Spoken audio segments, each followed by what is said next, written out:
Hey everyone, Dan Mortimer with eXp Realty bringing you another weekly market update for Henderson and Las Vegas real estate. This is with data as of March 24th, 2025. We are breezing right through March. This month continues to fly by. So let's go ahead and dive into the data for the last 7 days and see what's going on. So in the last 7 days, we saw 997 new listings hit the market. We also saw 169 listings come back on the market, so we got under that 1,000 threshold for the first time in a few weeks. We had 907 listings in our inventory that hit a price decrease of some kind. Could be $1, could be 1,000, 10,000, 100,000, whatever that may be. 907 price decreases in the last 7 days. As far as the under contracts go, we had 325 properties go into under contract show status and another 504 that went into under contract no show status. So in total, you're talking 829 going under contract versus 997 new listings. So again, inventory is creeping up just a little bit every single week. 660 properties were sold in the last 7 days, and there were another 78 that were put into coming soon status. Now, getting into the active listings, we have 5,856 single-family homes that are active on the MLS, 1,390 condos, and another 937 townhomes.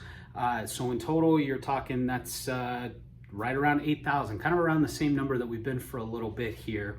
And 58, 56, I know we just crept over 5,800 last week. So again, I mentioned it already, but we are seeing the number of new listings just kind of steadily climb up a little bit at a time. But there's also a really healthy absorption rate. So basically the number of properties going under contract compared to the number of new listings hitting the market. So we're still seeing pretty healthy numbers on both of those sides. We are getting into spring. Official first day of spring was just in the last week, which is very exciting. The weather's already getting warmer for those that aren't here in Las Vegas. I've been dealing with a lot of wind and cold recently. That's been a little bit unseasonal, but we are starting to see it warm up a little bit, especially in the last few days.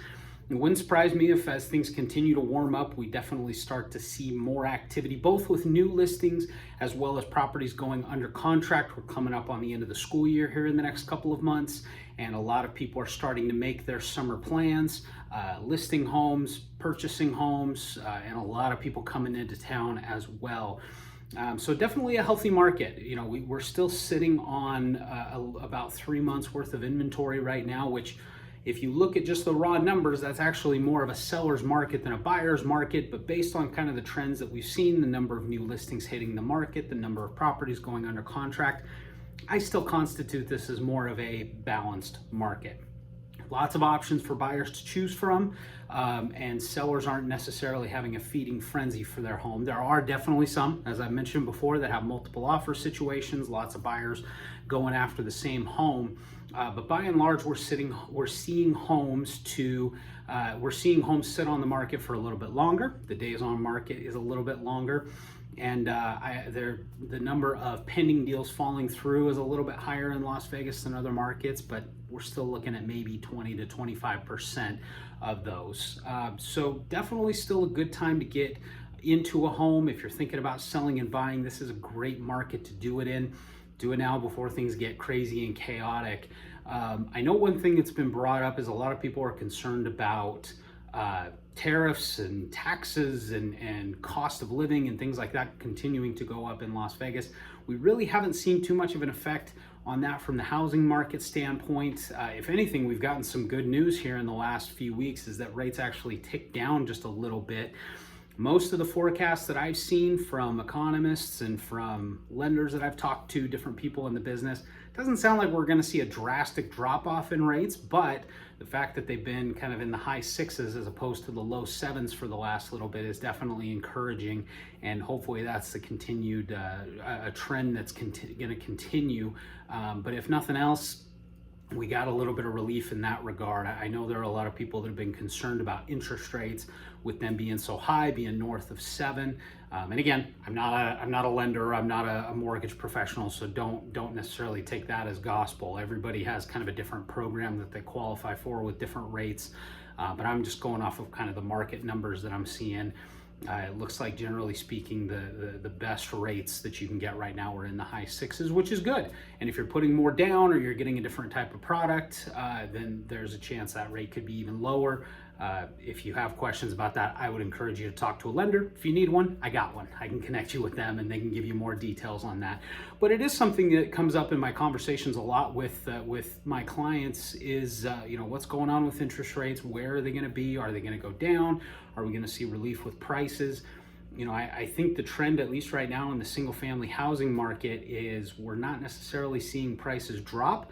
I mentioned it in the video I did probably about a month ago now, that with prices hitting all-time highs in January, it's very likely that we'll see that number actually increase a little bit, just because we're going into what is typically the busiest time of the year when it comes to real estate sales. As I mentioned before, school gets out, families want to get out of their home into a new home, or if they're renting, they want to get settled in their new home before the school year starts in August, September, around there. So this is kind of the time where you see a lot of people putting their homes on the market. You start seeing them looking at homes. We see a bigger influx of buyer and seller activity in the early spring and into the summer months. So definitely a good time to do so. What's a little bit different about this year as opposed to previous years is we really haven't seen the big flurry of activity. And again, I get that some of that's probably tied to the interest rates, but it looks like it's going to continue to remain a balanced market, which is good. Like I said, it's good for both buyers and sellers. From a buyer standpoint, it forces sellers to price their home accordingly or risk it sitting.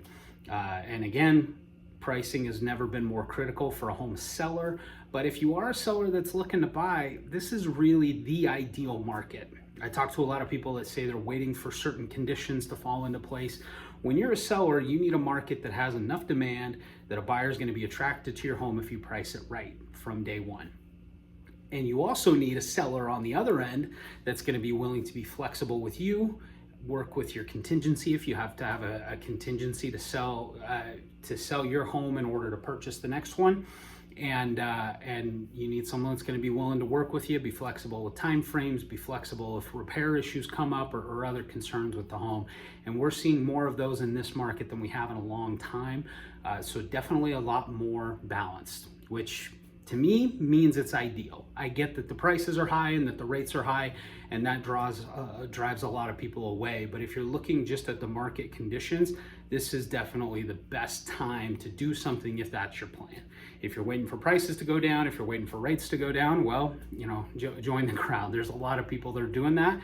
And I've talked to a lot of people that, 8-10 years ago, they were saying the same thing. Oh, I'm waiting for prices to go down, and home values have doubled since then. So I hope you guys got some value from this. I'll try not to ramble on too long. I know these videos get a little bit long-winded on my end, but if you like this content, you find it valuable, there's 2 ways that you can support this channel.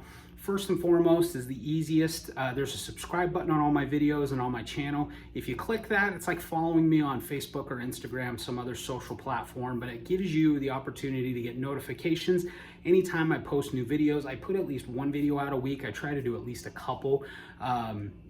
But that gives you access to these weekly market updates. I do monthly market updates. I do property walkthroughs, news updates, anything and everything I can provide to give you some context about what's going on in our market that might affect you. And the other way that you can support this channel is I'll put a link in the description of this video so that you can set up a one-on-one meeting with me. Could be in person, could be over the phone, could be over Google Meet or Zoom, something like that. But it gives me an opportunity to meet you and get to know you a little bit better, learn about your situation and what your real estate goals are, and then we put a plan in place to help you to achieve it. Whether that's buying in 9 days, 90 days, selling and buying, renting, getting into Vegas, getting out of Vegas, whatever that may be. But that gives you a chance to set up a meeting with me and we can discuss your situation and put a game plan in place for you. So I hope you guys got some value from this, enjoyed it, and I will see you at the next one.